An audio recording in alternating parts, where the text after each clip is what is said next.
que dura 40, às vezes 50 minutos, só para a gente poder se familiarizar, entrar em contato com algumas questões ligadas ao marxismo, à esquerda, à luta social, às transformações da sociedade, enfim.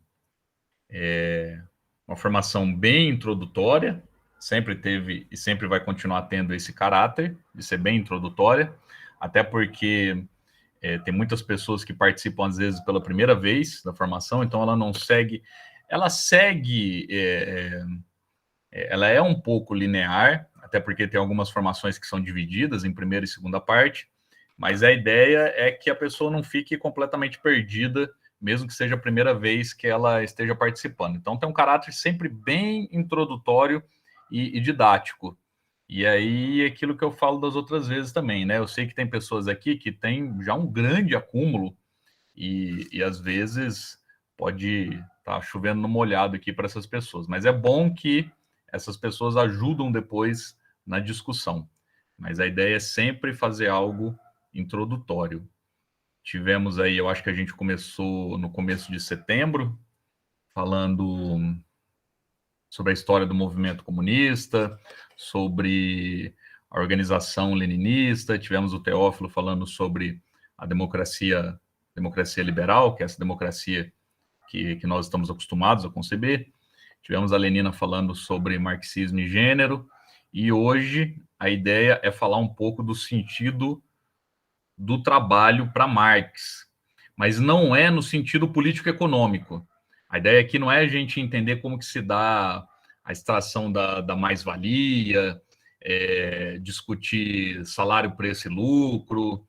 Podemos, inclusive, num outro momento, fazer isso. Mas a ideia aqui não é essa. Hoje não é isso. Não é o sentido de trabalho para Marx no aspecto político-econômico. Vai ter um momento que a gente pode até fazer isso, porque é bem interessante. Inclusive, essa questão quando se discute aí o salário, como que se dá o lucro e a mais-valia. Isso é importantíssimo. Mas aqui, a ideia é buscar os aspectos filosóficos do trabalho para Marx e que ele já começa a desenvolver já logo na sua juventude.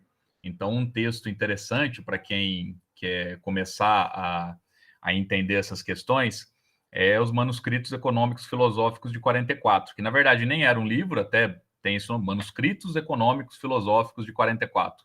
Marx não escreveu uma obra com esse nome. Isso eram rascunhos e anotações que o Marx fez durante a sua juventude e que depois acabou se transformando numa obra.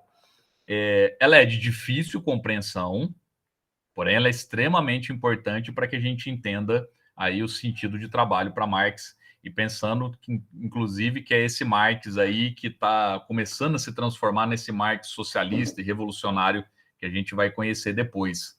Então ele tem algumas sacadas aí nessas anotações que ele vai fazendo que são bem interessantes de serem entendidas e estudadas. Para quem quer começar uma primeira leitura de Marx, eu não recomendo esse livro, e muito menos o Capital, tá? Tem muita gente que fala assim, eu quero estudar Marx, aí vai lá e pega o Capital para ler.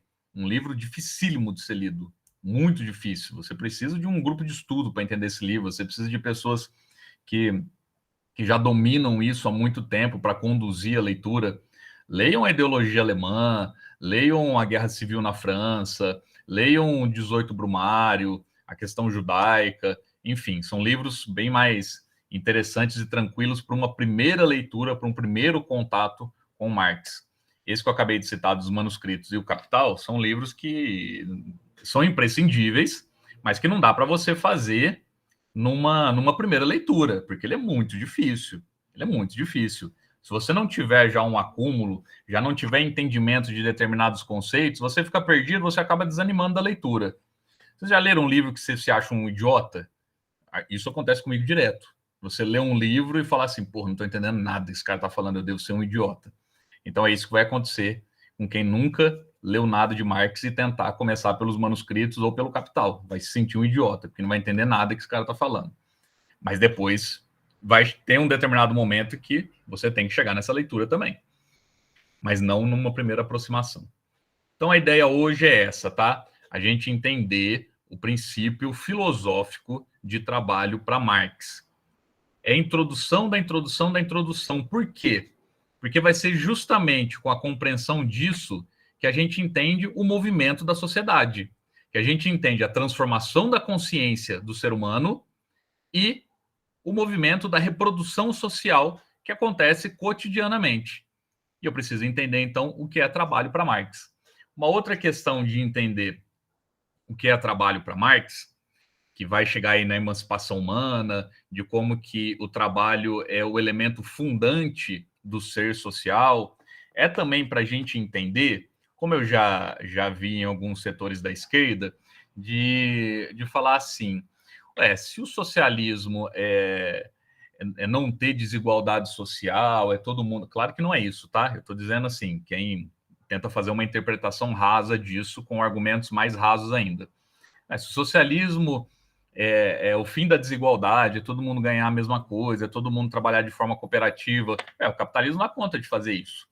Pega o modelo aí do estado de bem-estar social dos países nórdicos, por exemplo, os caras conseguem isso. Lá Hoje nem tanto, né? Mas se a gente pegasse aí os anos 70, 60, realmente era isso. Lá um pedreiro ganha igual um médico. Não é porque os dois têm um salário baixo.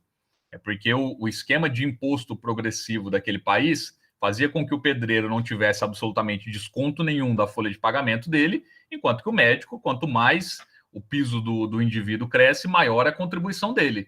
Até chegar numa situação dele ter que contribuir com 70% do salário dele para o Estado. Então, isso fazia com que o médico acabasse tendo quase o mesmo salário de um pedreiro, porque enquanto um tinha um desconto de 50% da folha de pagamento, o outro não tinha desconto nenhum. E aí os caras falam, tá vendo? O capitalismo dá conta de fazer isso. Dá conta de promover a igualdade. Dá conta de promover um Estado que mantenha os direitos básicos do cidadão e dê qualidade de vida para ele. Um sistema de educação de altíssima qualidade, público, universal, para todos. Esse filho o filho desse pedreiro, o filho desse médico vão estudar na mesma escola. Não existe escola privada. Existem alguns países, como a Finlândia, por exemplo, que nem existe escola privada, só existe escola pública. Então, todo mundo vai estar naquela escola, o filho do pedreiro, o filho do médico. Seguridade social, moradia. Os caras vão falar, o capitalismo dá conta de fazer isso. Claro que ele vai ter que explorar alguém, claro que ele vai ter que exportar o problema dele para outro país, mas ele dá conta. E entender, então, o sentido de trabalho para Marx é perceber que o socialismo está muito além disso, para muito além de promover a igualdade, para muito além de promover um Estado que garanta os direitos básicos do cidadão.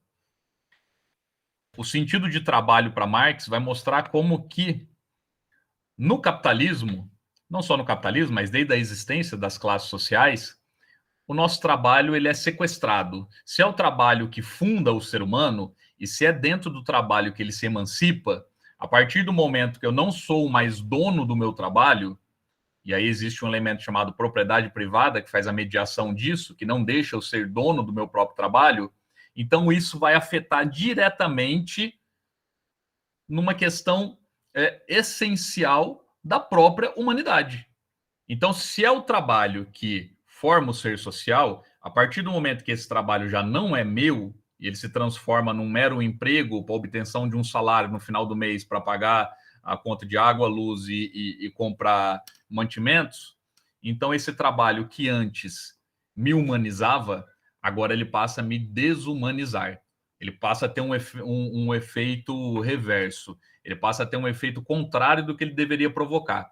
Então, quando a gente fala do fim do sistema capitalista, quando a gente fala do fim da propriedade privada, quando a gente fala dos trabalhadores organizados de forma associativa, quando a gente fala de uma produção não mais voltada para o mercado, mas sim voltada para atender as necessidades diretas das pessoas, nós estamos devolvendo para esse ser humano o verdadeiro sentido de trabalho. Então é isso que a gente vai discutir rapidamente no dia de hoje.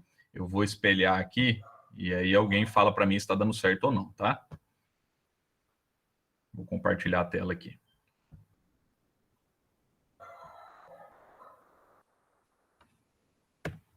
Tá dando certo? Foi, camarada. Alguém responde aí para mim. Foi. Foi? Beleza. Sentido de trabalho para Marx.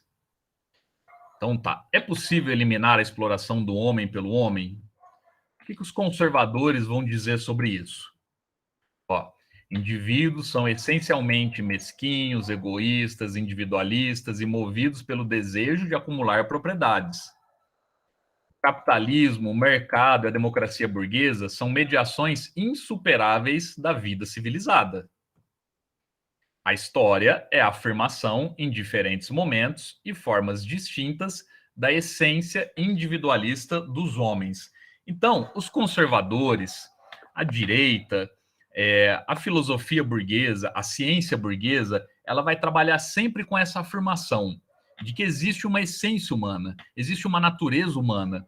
E grandes autores e grandes clássicos aí de várias áreas diferentes vão afirmar isso, cada um a seu modo.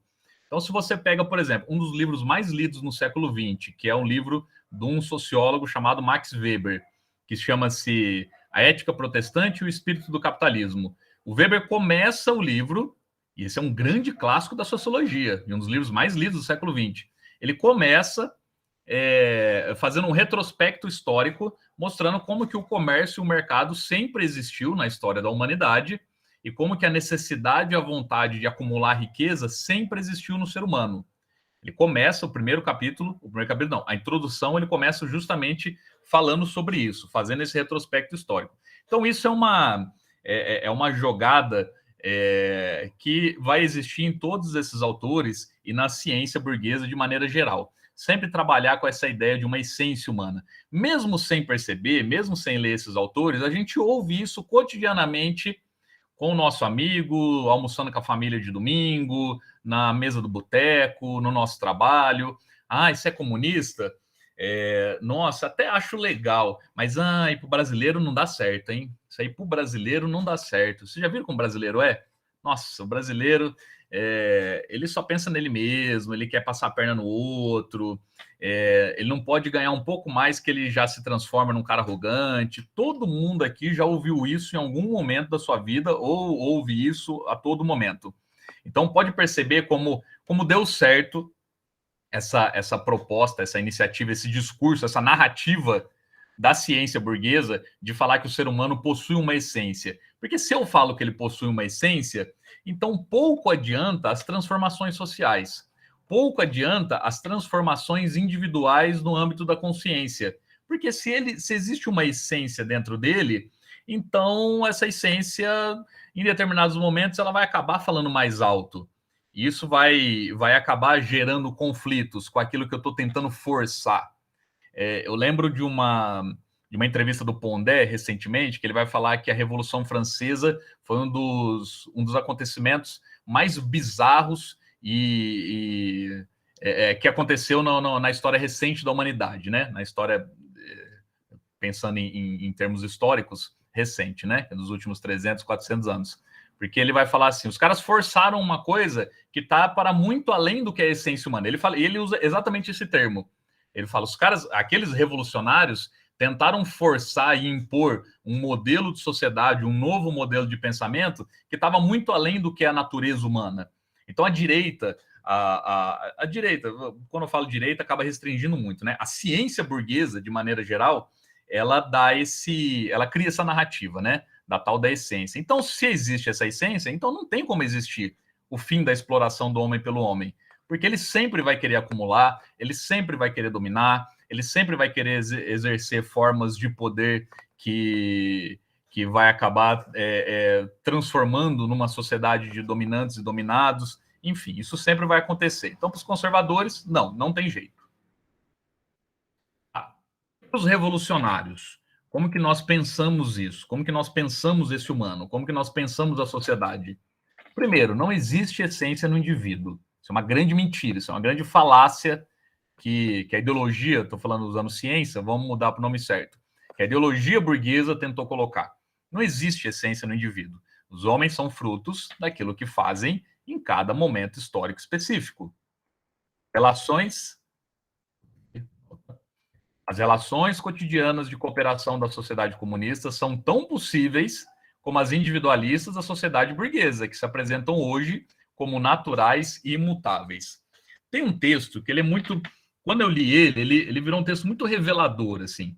eu tive que repensar tudo que eu estava estudando na faculdade na época, porque me convenceu muito. E é o texto do Lukács, um texto que chama A Decadência da Ideologia.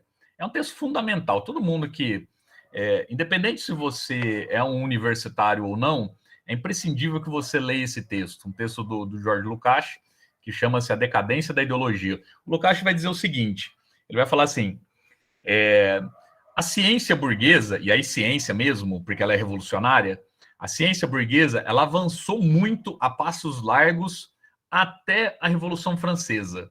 Avançou muito.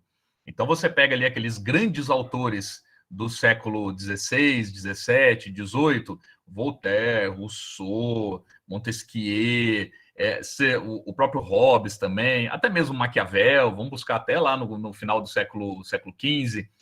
A ciência burguesa avançou muito, muito, a passos largos. Então, eles começaram a entender, pensar e transformar a realidade e dar um chega para lá no absolutismo, na monarquia, na ideia do direito natural, de que o sujeito era rei porque Deus quis, enfim. Começa a ver ali todo um questionamento dessa ordem que estava colocada e que era vista como natural. Então, esses filósofos, esses cientistas burgueses começam a questionar isso. E um movimento revolucionário começa a acontecer em várias partes do mundo. Estamos falando da Revolução Francesa, porque ela é muito icônica, mas pegar a Revolução Gloriosa, lá 1600 e alguma coisa, no século XVII, na Inglaterra também é isso. Se pega a independência americana, 1776 também é isso. Então você vê que, assim, começa a fazer sentido para essa classe, no caso a burguesia, esse novo momento histórico, essa nova ciência que surge como revolucionária. Beleza. Isso o Lukács falando, né? Que eu concordo muito. Então a revolução burguesa acontece ali em 1789. Então aquilo que tinha sido pensado começa a ser colocado na prática.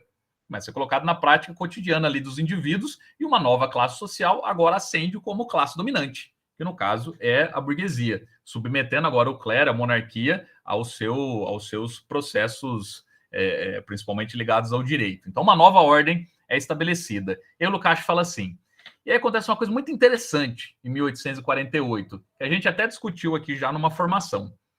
Em 1848 você tem a Primavera dos Povos, que é quando, então, 1789 a Revolução Francesa, então agora nós temos de fato estabelecido uma nova classe dominante, que é a burguesia, e o capitalismo começa a estender os seus tentáculos por todo o globo. Lembrando que ali, 1750, 1760, é uma data histórica que se coloca ali como a chamada primeira revolução industrial, né? A máquina a vapor, então começa a surgir as fábricas, e se começa a surgir as fábricas e começa a cercar os campos, esses camponeses agora vão sendo expulsos de suas terras e se transformam em operários, se transformam em proletários.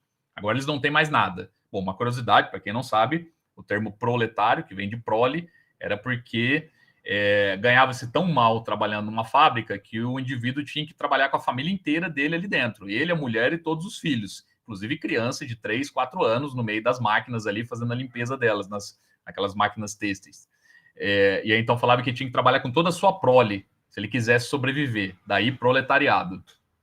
Então esse indivíduo agora se transforma num operário e surge uma nova classe social, que é o proletário, que não existia antes da Revolução Industrial, passa a existir depois da Revolução Industrial. E aí temos a Revolução Francesa, 1789. 1848, 100 anos aí depois da Revolução Industrial, essa classe percebe que ela tem um projeto diferente desse que está colocado. Essa classe que agora surge como uma classe revolucionária, porque a burguesia é uma classe revolucionária até a sua revolução e até a sua manutenção enquanto classe dominante. Agora que isso está posto, ela se converte de uma classe revolucionária para uma classe conservadora. Ela precisa conservar aquilo que ela conquistou. Ela não quer uma mudança de sociedade. Ela não quer uma transformação radical na ordem existente. Ela quer a manutenção daquilo que ela conquistou. Então ela deixa de ser revolucionária e vira conservadora. E a ciência que ela começa a produzir também precisa ser conservadora. Ela não pode mais, de fato, desvendar a realidade. Se eu continuo produzindo uma ciência que desvenda a realidade, como eles estavam fazendo pouco antes, eu estou dando munição para essa outra classe, que está surgindo e que é revolucionária e que não me quer no poder. Então, em 1848, começa a surgir uma nova ciência revolucionária que não é a ciência burguesa. Então, a ciência burguesa ela tem que se transformar numa ideologia burguesa. Por isso, o Lukács chama o texto de a decadência da ideologia. Então, o que surge dentro dessa, entre aspas, ciência burguesa pós-1848, ela vai ser muito mais para confundir esse sujeito do que realmente esclarecer. Se a intenção da ciência é desvendar a realidade, é fazer com que a gente enxergue para além das aparências, pós 1848, a ciência burguesa ela não pode mais ser ciência, ela precisa ser ideologia. Então ela vai vir muito mais com uma função de confundir a realidade do que explicá-la. Não por um acaso, vai ser nesse momento que vão surgir ciências como a antropologia, a sociologia, a psicologia, porque essa nova sociedade capitalista, essa nova classe social chamada proletariado, vai começar a enfrentar muitas contradições. Eu trabalho, e mesmo assim eu continuo pobre. Nunca as forças produtivas foram tão desenvolvidas, nunca o acúmulo de riqueza foi tão grande e nunca passou-se tanta fome e criou-se um abismo tão grande entre ricos e pobres como agora. Então, essas contradições precisam ser explicadas. Se eu não posso explicar elas na sua completude, na sua essência, que é o próprio modo de produção capitalista que produz essa miséria, que produz riqueza, mas essa riqueza é acumulada por uma meia dúzia, enquanto que do outro lado eu produzo miséria, então eu preciso, com a ciência, entre aspas, no caso a ideologia, explicar isso. Daí surgem essas ciências. Ciências também entre aspas, tá? Eu sei que isso pode ofender a maioria aqui, inclusive eu que sou formado em sociologia, mas isso é um fato, tá? A sociologia, a antropologia, a psicologia, não é por um acaso que essas ciências surgem pós 1848. O Lukács vai falar, isso é uma tentativa da burguesia de dissuadir, de confundir. Então, o que está colocado aqui não é o suficiente para eu enganar esses caras. Então, eu vou criar novas ciências para conseguir dar conta de explicar essas contradições e manter aquilo que eu conquistei. Eu preciso ser um conservador agora, eu não posso mais ser um revolucionário. A relação do homem com a natureza, o trabalho. Diferente de... Eu estou acompanhando aqui o horário, tá? Fiquem tranquilos. Eu já sei que são 7h27. Porque aqui é bem curto. Diferente dos outros animais, o ser humano necessita construir a sua existência. O trabalho é uma atividade unicamente humana. Por meio do trabalho, os homens não apenas constroem materialmente a sociedade, como também se constroem como indivíduos. Ao realizar tal atividade, o homem se torna um ser social e se desvincula das leis naturais. O ser humano é o único animal da natureza que trabalha. Trabalho significa, com as minhas mãos, eu transformo a natureza. E ao transformar a natureza, eu também me transformo. Transformar a natureza com as próprias mãos, ou com as próprias patas, ou seja lá o que for, outros animais também conseguem fazer isso. Inclusive, o próprio Marx dá o exemplo da aranha que faz a teia, da abelha, enfim, tem animais que conseguem transformar a natureza. Se você pega lá o que um castor consegue fazer, juntando um monte de madeira.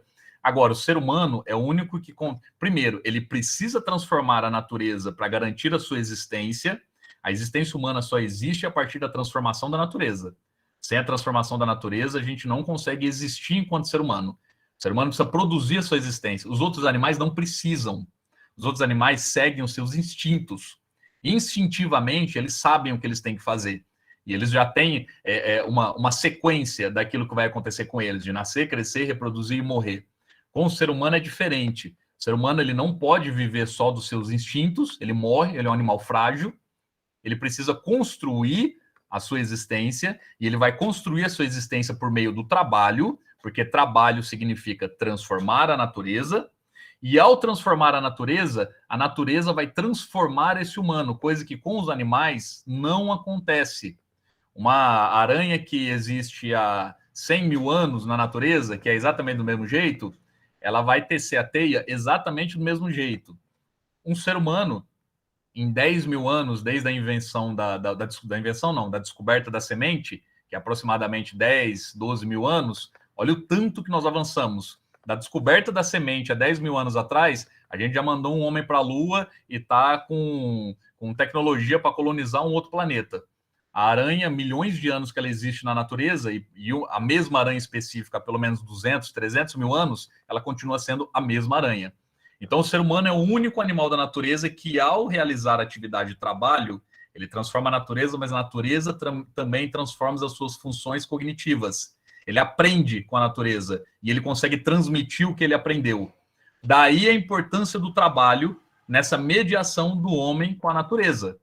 Trabalho é o elemento fundante do ser social. Surge a necessidade diante do ser humano. Eu gosto daquele livro do Sérgio Lessa, lá, Introdução à Filosofia de Marx, que ele vai trabalhar, teórica até cansativo, porque ele fica uns 4 capítulos só falando do machado e do coco, e do homem quebrando o coco com o machado. Surge a necessidade, eu preciso quebrar um coco.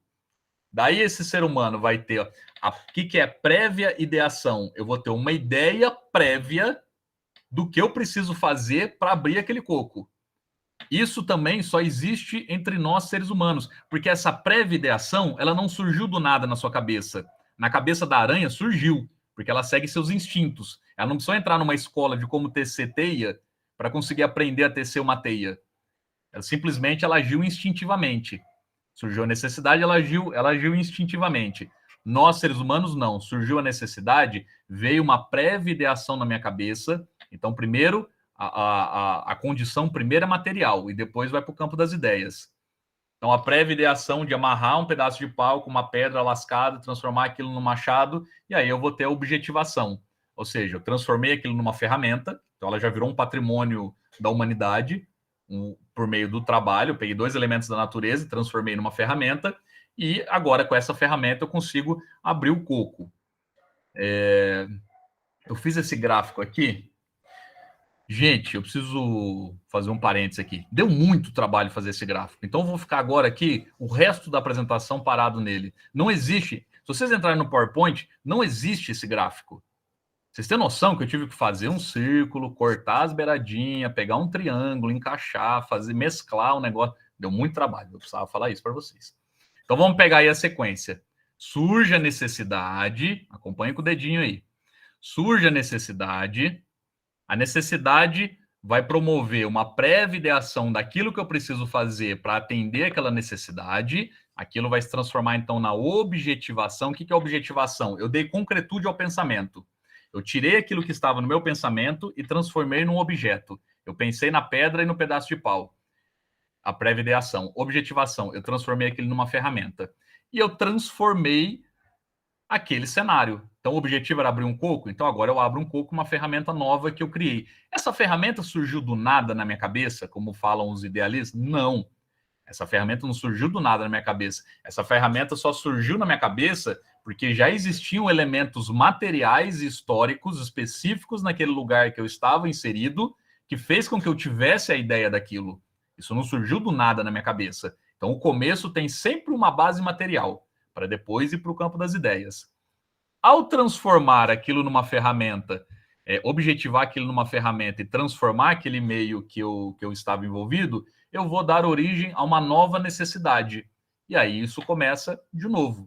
Então, com o materialismo histórico dialético, o Marx percebe, ele tem a grande sacada, ele tem a grande genialidade de descobrir o movimento das coisas, o movimento da sociedade, o movimento da transformação da consciência do indivíduo. Ela acontece exatamente dessa maneira que eu estou colocando aqui para vocês. A necessidade, a prévia ideação, que vai transformar isso numa ação, que vai transformar aquilo que a necessidade colocou para mim, que vai dar origem a uma nova necessidade. E tudo isso é mediado pelo trabalho. Então, pelo trabalho, eu transformo a natureza me transforma, e coletivamente as transformações sociais vão acontecendo. Mas parece tão óbvio isso, mas não era óbvio até pouco tempo atrás. O trabalho, eu falei que ia ficar até o final aqui, né? Só mais um pouco para a gente ver. Pronto, agora muda. Pelo trabalho, ao transformar a natureza, a humanidade cria novas possibilidades e necessidades objetivas. Isso significa que são as novas condições de existência subjetivas que determinarão o desenvolvimento da consciência. Então, a nossa consciência, ela é fruto da materialidade da vida. Só que essas duas coisas, elas estão unidas. De maneira dialética, elas estão juntas. mas não é a consciência que precede a ação. Aliás, a consciência precede a ação, mas essa consciência foi precedida também por uma situação material histórica colocada que deu oportunidade para que eu conseguisse ter aquele tipo de pensamento. E isso tudo aconteceu por meio do trabalho, esse ato de transformar a natureza. E é justamente esse ato que nos humaniza, é justamente esse ato que nos dá humanidade. Eu vou na próxima apresentação, na próxima quinta-feira, que a gente. Isso daqui precisa ficar muito bem definido para vocês, para a gente conseguir avançar na próxima quinta-feira para coisas como ideologia, alienação, classes sociais. Isso precisa ficar muito bem definido. Porque se é o trabalho que me humaniza, o Marx vai falar assim: a partir do momento que esse trabalho não pertence mais a você, ele está mostrando aqui, gente, ó, o trabalho não só funda a sociedade, como ele é o elemento humanizador. Se o trabalho não pertence mais a você, falando aqui de maneira bem superficial, bem rasteira, se o seu trabalho não é trabalho, é um emprego, se o trabalho foi sequestrado de você, então esse trabalho começa a te desumanizar. E aí o Marx tem umas sacadas, assim, uns comentários que você fala, você para e pensa, fala, puta que pariu, exatamente o que está acontecendo nesse momento na minha vida. Que o Marx vai falar assim: você quer um exemplo de como que esse tipo de trabalho que não pertence a você, pertence a outro, porque ele expropria o seu trabalho, porque é ele que fica com a riqueza do trabalho que você criou, porque o fruto do trabalho não é coletivo e sim privado, o trabalho é coletivo. Só que a apropriação do fruto do trabalho no sistema capitalista, ele é privado. Então você não vê o resultado do seu trabalho, porque o resultado do seu trabalho pertence ao mercado, e o mercado pertence à burguesia, pertence à classe dominante. Então, se ele provoca isso com você, ele te desumaniza a tal ponto que você passa a achar que o sentido da vida é passar o resto da vida tendo dinheiro no final do mês para atender às suas necessidades meramente animais. Você fica atrás de um abrigo, você precisa de alimento para comer e embelezar o seu próprio corpo em busca de um parceiro. Eu falei, é isso que você faz da sua vida? Então, parabéns. Você não trabalha, tá? Trabalho não existe. Ser humano está muito além de atender às necessidades animais. Ele fala, olha que louco isso. O trabalho que nos dá humanidade, mas a partir do momento que o trabalho não mais me pertence, então ele me desumaniza e me transforma num animal. Porque eu vou passar o resto da minha vida, em troca de um salário no final do mês, viver em busca de atender as minhas necessidades imediatas. E o Marx fala bem desse jeito, tá?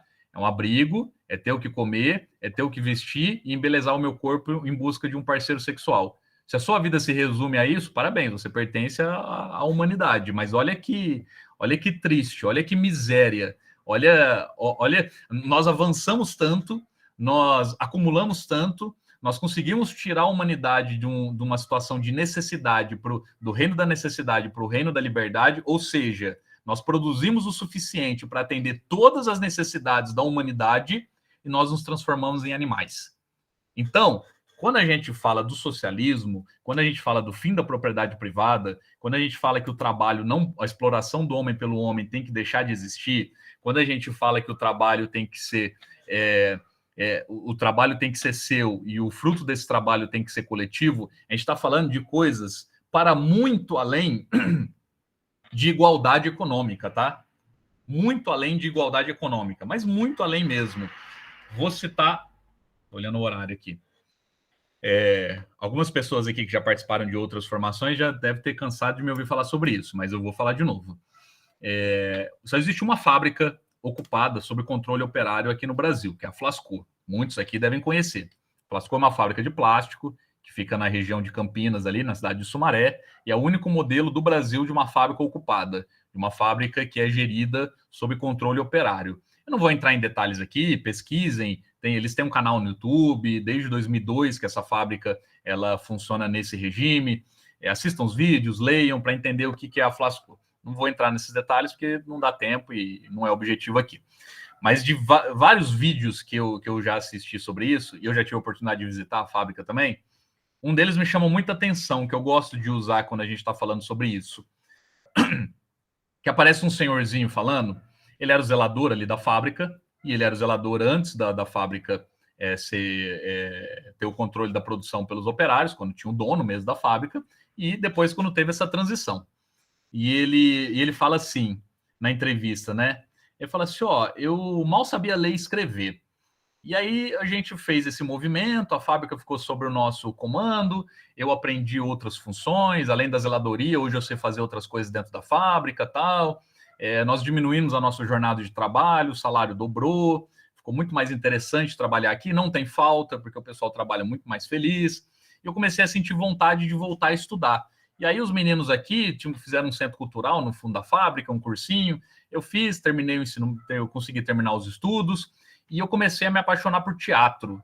E eu comecei a gostar muito de assistir teatro. E hoje não só... E eu falei, eu nunca tinha visto uma peça de teatro na vida. Tenho quase 70 anos, eu nunca tinha assistido. Eu assisti a primeira vez aqui. E hoje não só eu gosto de teatro, mas eu participo do grupo daqui do Centro Cultural que nós formamos. Esse senhorzinho, ele tá ali... o que ele não percebe... o que ele não entendeu ali, o que ele não percebeu, mas dá para perceber facilmente aí pelas palavras dele, ele não percebeu, mas ele sente isso, ele sentiu isso. O que aconteceu com ele foi que ele começou a ter a sua humanidade sendo devolvida. Ele, pela primeira vez, conseguiu entender como que o trabalho tem um sentido humanizador. A partir do momento que aquela fábrica não era mais um emprego para ele, e sim aquilo passou a fazer sentido, e o fruto daquele trabalho se transformou num fruto coletivo, e não privado, num indivíduo, num empresário que era milionário, que tem terras no Brasil inteiro e que deve imposto para meio mundo, como todos os empresários brasileiros. Esse operário, ele sentiu pela primeira vez o que é a humanidade, que é ser humano. Quantos de nós aqui não vamos morrer sem ter essa sensação? Ou temos essa sensação raras vezes na nossa vida, quando o nosso filho nasce, quando a gente lê uma poesia, quando a gente escuta um instrumento musical, quando a gente se depara com uma paisagem, com uma natureza muito bonita. Nesses momentos, a gente tem um lampejo, a gente tem um fragmento do que é a humanidade. Um fragmento, porque o restante das nossas vidas é estar submetido a um regime de exploração que tira o trabalho da nossa essência, transforma isso num emprego e faz com que a gente passe a vida inteira preocupado em atender as necessidades básicas. Ou seja, nós passamos muito mais tempo da nossa vida vivendo como animais do que ser humanos. Ser humano é muito mais do que isso. O ser humano consegue contemplar coisas que vai muito além do que atender as meras necessidades. O idealismo, para o idealismo. O mundo é segundo o que minhas sensações revelam. Eu vou colocar aqui o que é, bem rapidamente, o que é o idealismo, o que é o materialismo mecanicista e como que o Marx conseguiu superar essas duas visões de mundo e elaborar o materialismo histórico dialético. Então, o idealismo, que é uma corrente filosófica, uma corrente de pensamento, o mundo é segundo o que minhas sensações revelam. A exploração e o conhecimento desse mundo aperfeiçoa o meu espírito, mas ainda assim não revela o que a realidade é de verdade. Se a gente pegar o Kant, dá para a gente perceber muito bem o que é essa corrente filosófica, o idealismo. Para o Kant, o real, a gente nunca vai conseguir entender o que é o real, porque o real ele é segundo as minhas percepções, segundo o que eu tenho na minha consciência e o que eu acho que é o real. Então, o que eu tenho na minha consciência é o que determina o que é o real. Então, o real ele é muito individual. Às vezes, o que é vamos pegar um exemplo aqui. Às vezes o que é um morador de rua para mim em São José do Rio Preto pode ser uma coisa, para o meu vizinho do lado pode ser uma coisa completamente diferente. Então quem que está certo, quem que está errado? Para os idealistas, ninguém está certo e ninguém está errado, porque o real não dá para ser entendido. Não dá para ser entendido porque o real nada mais é do que o mundo segundo as minhas sensações. O Kant até tem uma analogia que ele faz, que ele fala assim, o mundo é igual você entrar dentro de um quarto escuro com uma vela na mão.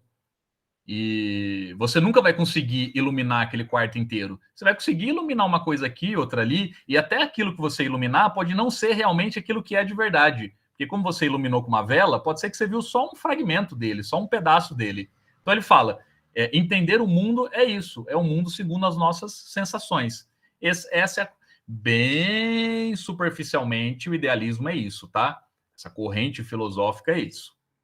E o materialismo mecanicista, principalmente o materialismo francês do século XVIII, A sociedade nada mais é do que uma sucessão de eventos determinados pelas leis naturais que governam os seres. O corpo reage mecanicamente às situações externas que lhe são dadas. Então, nada vem do plano da consciência. Já existem leis naturais que estão dadas, e nós estamos submetidos a essas leis. E a gente reage mecanicamente a essas leis materiais que estão colocadas. Então, pouco importa o que eu penso, o que eu quero, o que eu projeto para a minha vida ou para o meu futuro. Já existem leis que regem o universo, a matéria, a natureza, o meu corpo, que vão agir à revelia daquilo que eu penso. Então, Marx, estudando o idealismo e o materialismo mecanicista, não é que ele junta, eu já vi professor explicando dessa maneira, ele não junta essas duas coisas, ele supera essas duas coisas, tá? Quando ele cria o materialismo histórico dialético. Ó, estamos acabando já, tá? Acabando mesmo. Os idealistas reconhecem corretamente o papel decisivo das ideias. Os materialistas, não menos corretamente, reconhecem o fundamento material do espírito humano. Aqui, espírito humano, todo mundo entendeu, né? Estamos falando do pensamento humano, não é no sentido religioso aqui. De modo simétrico, os idealistas se equivocam ao não perceberem o peso determinante da vida social objetiva sobre as concepções de mundo. E analogamente, os materialistas se equivocam por não reconhecerem o papel ativo das ideias sobre o desenvolvimento humano. O que permite a Marx superar a noção filosófica equivocada dos materialistas mecanicistas e dos idealistas não foi somente a genialidade do autor, mas principalmente eventos históricos que permitiram tal compreensão, como a Revolução Francesa e a Revolução Industrial. Para Marx, o mundo dos homens nem é por ideia, nem é só matéria, mas sim uma síntese da ideia e matéria, que apenas poderia existir a partir da transformação da realidade, portanto ela é material, conforme um projeto previamente ideado na consciência, portanto ele também tem um momento ideal. Então é a superação dessas duas concepções, que no caso transforma nesse método de análise da realidade chamado materialismo histórico dialético. E aí eu concordo, estou super convencido com o Lukács quando ele fala: materialismo histórico dialético é a forma mais aperfeiçoada que o ser humano já inventou para analisar a realidade. Então, aí que os pós-modernos, que, enfim, a ideologia burguesa, eles vão falar assim, eles vão espernear, né, com essa afirmação que eu acabei de fazer. Vão falar, de jeito nenhum. O marxismo nada mais é do que uma teoria, como eles dizem, uma teoria que tem grande adesão porque explica o mundo de maneira muito fácil, como se fosse fácil desse jeito que está colocado. Eles odeiam essa afirmação, mas eu concordo muito com o Lukács. Materialismo histórico dialético é um método de análise do movimento da consciência, do movimento da sociedade, da reprodução social da sociedade mais aperfeiçoado que já existiu. Então, um autor se torna clássico não porque o que ele falou em 1848 vale para os dias de hoje, igual muitos tentam fazer, né? Pega o Marx lá analisando o golpe do Napoleão III e fala, igualzinho o que está acontecendo aqui no Brasil. Não, não faça isso. E o Marx também jamais ia querer que fizesse isso. Ali ele está fazendo uma análise de conjuntura muito específica da época dele. Mas o que torna um autor clássico é que o método de análise que ele criou continua sendo válido. E o materialismo histórico dialético é a maneira mais aperfeiçoada para a gente entender o movimento das coisas e entender que as coisas passam por transformações. E que a cada período histórico específico eu vou ter prévias ideações, eu vou ter ideias específicas que aquele mundo material me deu para transformá-lo. Então, o Marx só chegou... Se o Marx tivesse nascido 100 anos antes, talvez não, com quase certeza, ele não chegaria a esse pensamento, ele não chegaria a essa reflexão. É que quando ele está escrevendo isso lá em 1844, 1850, 1860, ele já assistiu a Revolução Industrial, ele está assistindo os desdobramentos da Revolução Industrial, ele está assistindo os desdobramentos da Revolução Francesa, da Primavera dos Povos de 1848, e aí ele consegue ter essa sacada de como que as coisas se transformam, de como que as coisas têm um sentido, e como que o ser humano consegue, sim, ser dono da própria história. Claro, limitado com os agentes condicionantes do tempo histórico que ele está envolvido, né? Vai saber, às vezes tinha um cara na Idade Média que queria chegar na Lua, Mesmo que ele fosse muito inteligente, não tinha absolutamente como isso acontecer. Agora, os pressupostos filosóficos e materiais, é aí que eu quero terminar. Os pressupostos filosóficos e materiais para que a gente consiga transformar o sistema capitalista, transformar não, por fim a esse regime e começar um outro regime, está mais do que colocado. Está mais do que colocado. É muito mais possível a destruição do capitalismo e a transição para o comunismo via socialismo hoje do que quando Marx estava escrevendo isso. Quando Marx, até tem um camarada nosso do partido que eu já vi ele falar isso várias vezes, né? Quando Marx fala proletários de todo mundo univos, chamando todo mundo para a revolução, lá no manifesto, que é de 1847, 1847, 48, isso era muito mais uma palavra de ordem do que realmente uma coisa que poderia acontecer de fato naquele meados do século XIX. Hoje não. Hoje não. Todas as bases materiais e todo o pensamento desenvolvido, revolucionário, filosófico, para que isso aconteça, está colocado. E muito pelo contrário do que vai dizer a ideologia burguesa, de que, primeiro, o ser humano é imutável, existe uma essência humana, o fim da história é o mercado, o capitalismo e a democracia burguesa, e agora basta a gente aperfeiçoar isso para a gente chegar a formas mais civilizadas. O Marx vai mostrar como que o capitalismo, na sua essência, ele gera desigualdade, e por sequestrar o trabalho do trabalhador, ele gera desumanidade. Ele pode ser o mais interessante do mundo, como a democracia lá dos países nórdicos. Ainda assim, ele desumaniza. Ele desumaniza porque o sujeito não é dono do próprio trabalho. Existe uma coisa chamada mercado, e as coisas que são produzidas não são para o bem coletivo da humanidade, são para o mercado. Então, isso coloca um obstáculo, coloca um entrave na própria humanidade. Se coloca um entrave na humanidade, se o capitalismo gera desigualdade e desumanidade, a gente não vai caminhar para formas mais aperfeiçoadas desse capitalismo. Isso Marx lá em 1844 pensando nisso já, hein? Nós vamos caminhar para cada vez formas mais selvagens. Nós vamos caminhar para a barbárie. Nós vamos caminhar para um mundo em que cada vez menos pessoas vão ter um acúmulo de riqueza tão grande, tão grande, tão grande, que eles vão poder, inclusive, formar uma cidade só para eles. Eles vão poder formar formas de vida para se isolar do resto do mundo, porque o resto do mundo lá fora vai ser selvageria total. Então, ou a gente cria formas, cria teorias e formas materiais para a destruição disso, ou a gente caminha inevitavelmente para a barbárie. Porque como o trabalho não é nosso, ele nos desumaniza. Está acabando mesmo, tá? Entre as ideias e o mundo objetivo externo à consciência se desdobra uma intensa mediação que tem no trabalho a sua categoria fundante. Eu vou parar por aqui. Uma apresentação. Para a gente entender nos próximos encontros, que é o que eu quero fazer com vocês, sobre... Posso compartilhar o slide, sim.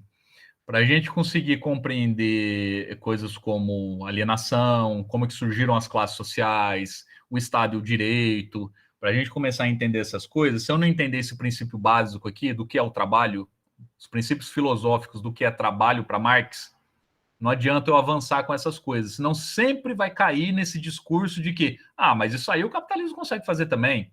Mas promover igualdade ele consegue promover também. Então percebe como o negócio é muito mais profundo do que somente taxação das grandes fortunas e imposto progressivo. Quem ganha muito contribui com muito, e a gente cria um Estado aí que vai poder manter uma qualidade de vida do trabalhador lá em cima, garantir moradia, um automóvel e um poder de compra para ele. A coisa o buraco é muito mais embaixo do que isso. Durmam com essa, tá bom? Beleza, gente? É isso. Não sei se no chat tem perguntas, que eu não consigo acompanhar aqui. Tem não, camarada. Só os textos. Eu tô vendo aqui falar do foguete, a Nayara falando aqui. É tipo isso, e olha o tamanho do absurdo, né? Você tem... A pandemia jogou quase 1 bilhão de pessoas na miséria. Assim, além das que já existiam. Além das que já existiam, você tem 1 bilhão de pessoas na miséria a mais. E você tem esses bilionários investindo em viagem para o espaço, investindo em casas no meio do oceano com energia solar. Tipo, tá vendo como que as coisas... o professor Mazeu, ele fala isso, né? Ele fala, o que tem de mais... turismo espacial. O que tem de mais desumano no capitalismo é que, pela primeira vez na história da humanidade, você não tem as pessoas organizadas, você não tem uma produção organizada para atender as necessidades, mesmo com classes sociais, mesmo que existiam ali a nobreza, o clero, enfim, camponeses, ainda assim você tinha uma produção voltada para atender as necessidades. Claro que uma classe ficava com excedente, claro que uma classe tinha poder sobre a outra, beleza, existia tudo isso. Só que no capitalismo, você, pela primeira vez na história da humanidade, você não produz mais para atender necessidade. Você produz para o mercado. Você produz para o mercado. Então, isso é muito absurdo analisado quando se analisa friamente. Você liga a Globo News lá, a Miriam Leitão, ela fala, hoje o mercado acordou assustado. Você pensa, porra, como é que é? Tipo um ente divino, assim, que mora no Olimpo. Aí hoje ele acordou assustado.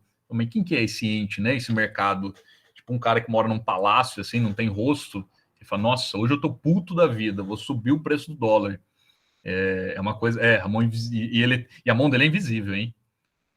Ele mora no Olimpo, ele não tem rosto e a mão é invisível. Não, o mercado é um grupo de pessoas que controla a economia mundial, ao seu bel prazer. Lembra a história do tomate? Teve em 2017, mas ano passado teve de novo. O preço do tomate caiu, os produtores começaram a jogar tomate fora. Só jogar tomate fora para faltar tomate no mercado, para o preço do tomate continuar alto, porque os caras estavam dobrando o seu lucro. Vocês lembram disso? Pega no YouTube aí, coloca produtores jogam tomate fora. Tem o de 2017 que ficou famoso, mas teve do ano passado, começo da pandemia. Pandemia, as pessoas perdendo o emprego, as pessoas passando necessidade. E os produtores de tomate, o preço do tomate lá em cima, os caras lucrando horrores. De repente, a safra voltou a ficar boa para todo mundo, o preço do tomate começou a baixar, os caras começaram a jogar tomate fora, o preço continua. Ah, mas por que eles não doam? É a primeira coisa que o aluno meu pergunta, né? Ah, mas por que eles não doaram para o asilo? Porque se eles doam para o asilo não vai poder, o asilo não precisa comprar tomate. Se o asilo não precisa comprar tomate, como que eu vou vender meu tomate? Então, eles não fizeram... Se eu faço doação, aquela pessoa que eu estou doando tomate, ela não vai comprar tomate. Se ela não vai comprar tomate, como que eu vou dobrar o meu lucro? Então, os caras parece assim, carretas e mais carretas, toneladas e mais toneladas de tomate sendo jogado fora para manter o preço do tomate lá em cima. Isso é o capitalismo. Isso é uma economia voltada para o mercado e não para atender as necessidades. Vou dar um último exemplo aqui de como que seria o oposto disso. A economia planificada da União Soviética. O que logo depois ali da Revolução os caras começaram a fazer na década de 20, na década de 30. Então, assim, quantos russos não têm casa? Isso que é economia planificada, economia planejada. A economia vai ser planejada de acordo das necessidades que a gente tem no momento. Então, eu preciso construir uma hidrelétrica, eu preciso dar moradia para as pessoas que não têm casa, eu preciso dar par de sapato para as pessoas que não têm calçado. Isso é uma economia planejada. Eu faço uma economia voltado para atender às necessidades das pessoas. Atendidas essas necessidades, as outras necessidades, elas vão aparecendo e são também de domínio público e são gratuitas, como um cinema, como um teatro, como uma casa de dança, enfim, essas outras coisas vão surgindo, mas antes eu preciso garantir que as pessoas tenham o básico. Então, isso é uma economia planificada, uma economia planejada, que foi a economia da União Soviética durante um bom tempo. O oposto disso é uma economia de mercado. Economia de mercado, se você tem dinheiro para recorrer, sorte sua. Se você não tem, azar o seu, porque está lá, está no mercado. A economia é para o mercado, não é para você, é para aquilo. Eu espero que não tenha ficado muito confuso, que não tenha ficado aí algumas pontas soltas, que eu tenha, sei lá, descarregado muita informação e não tenha conseguido aí abordar o principal. O principal que eu queria que vocês saíssem daqui hoje é entendendo a questão do trabalho para Marx, como que o trabalho tem uma questão aí da própria essência humana, é no trabalho que eu me faço humano, é no trabalho que eu transformo a sociedade, é através do trabalho que eu transformo a natureza e transformo a mim mesmo, é através do trabalho que acontece a reprodução social. Isso significa que a história está nas mãos dos trabalhadores. E isso significa que se o trabalho me humaniza, a partir do momento que esse trabalho não pertence mais a mim, ele passa a me desumanizar. E vai, a partir desse pensamento, é que o Marx vai desenvolver o método do materialismo histórico dialético, que é como eu consigo entender o movimento da sociedade, e que é um tapa na cara da ideologia burguesa. Por isso é tão combatido. Por isso Marx é tão combatido nas universidades. Por isso Marx se transformou num autor tão odiado da burguesia. Porque ele é o cara que chega lá e... Eu vou usar uma comparação aqui muito ridícula, tá? Muito ridícula mesmo, me perdoem, tá? O pessoal mais velho aí que nasceu nos anos 80 assistia Cavaleiros do Zodíaco nos anos 90. Não quero saber quem assistia depois disso, tá? Quem assistia depois disso é outra geração. Quero ver quem assistia Cavaleiros do Zodíaco na TV Manchete nos anos 90, depois do Clube do Seu Boneco. Enfim, tem uma luta uma das sagas que existia um cavaleiro chamado Siegfried, que é da mitologia nórdica. E o Siegfried, assim como o Aquiles, que era invencível, mas tinha o calcanhar que era vulnerável, o Siegfried ele matou um dragão, degolou um dragão, e o sangue do dragão banhou o corpo dele, e ele era um guerreiro invencível. Ninguém podia provocar dano nele porque o sangue banhou o corpo dele. Só que uma folha tinha caído nas costas dele. E na hora que esse sangue caiu no corpo dele, só esse espaço onde estava a folha ficou sem cair o sangue. Então ele tinha um único ponto fraco bem pequeno ali perto do ombro. Era o único ponto fraco que ele tinha. E aí o Shiryu, eu acho que era o Shiryu, não tenho certeza, vai lutar contra ele. E apanha, não consegue relar nele, não bate nele, acerta golpe nele, mas não tem efeito nenhum. E ele fala, não vai adiantar você ficar lutando comigo, eu sou imortal. Não tem como você resistir a mim. Eu vou vencer você de qualquer jeito, eu vou matar você. E no meio da luta, o Shiryu consegue descobrir esse ponto fraco dele. No meio de um golpe que ele recebe, ele percebe esse ponto fraco no ombro do cara e acerta um golpe no ombro dele, que machuca ele, mas, assim, nada demais. Aí o cara fala, não adiantou você... Beleza, você descobriu que eu tenho um ponto fraco. Você me machucou, mas não vai adiantar nada. Você tá derrotado aí, você já tá quase morto, inclusive eu vou matar você agora, e não vai adiantar nada você ter me machucado. Aí o Shiryu fala assim, não vai ser eu que vou derrotar você. Todo mundo achava que você era imortal. Todo mundo tinha medo de lutar contra você. Eu tô mostrando para todo mundo agora que você tem um ponto fraco. Então aquele que vier depois de mim vai matar você. Não vai ser eu. Então eu gosto de usar essa comparação, que é bem ridícula, mas é o que o Marx está fazendo com o capitalismo ali no século XIX, tá? Então, vocês estão falando que isso aqui é imutável, vocês estão falando que isso aqui é para sempre, vocês estão falando que isso aqui conduz à civilidade, eu vou mostrar para vocês que não. E vou mostrar que ele tem um ponto fraco. E ao criar o método do materialismo histórico dialético, Marx dá essa ferramenta para os trabalhadores, mostrando para eles que existe esse ponto fraco. Esse ponto fraco, inclusive, é o único, né? É o único. E que existe a possibilidade de transformação. Eu sei que é bem besta a comparação, tá? Mas eu lembro sempre disso. Porque o Shiryu morre, mas aí o cara que vem depois dele consegue matar o cara, porque sabia que ele tinha um ponto fraco. Então é isso que a gente está pensando aqui hoje, tá? Na próxima quinta, eu quero aprofundar mais algumas coisas, já que a gente desenvolveu isso, para a gente entender o que é alienação, o que é estranhamento, como que surgem as classes sociais. Vamos discutir um pouco do porquê do Estado, como surge o Estado, quais são os mecanismos de dominação do Estado, como que o Estado está a serviço da classe dominante, enfim, vamos entender um pouco mais isso, tá? Que talvez não dê também só para a próxima quinta. Beleza, gente? Alguma pergunta, algum comentário, alguma insatisfação, algum xingamento, porque eu fiz a comparação com o Cavaleiro do Zodíaco, não zoem disso, que é muito legal. Eu vou compartilhar o slide com todo mundo só por conta daquele gráfico que eu fiz, hein? Que aquele gráfico deu muito trabalho para fazer, porque ele não existe no PowerPoint pronto, tá? Então eu preciso compartilhar ele para vocês ficarem olhando para ele. Beleza, gente? Então tá, terminamos até aqui dentro do horário, né? Então espero vocês aí na próxima quinta. Mando aí o link na lista de transmissão. Quem não tiver o meu contato aí, quem passou o link para você, peça o meu contato para essa pessoa, que provavelmente ela tem. E a gente vai se falando. Tá bom? Valeu, gente. Obrigado.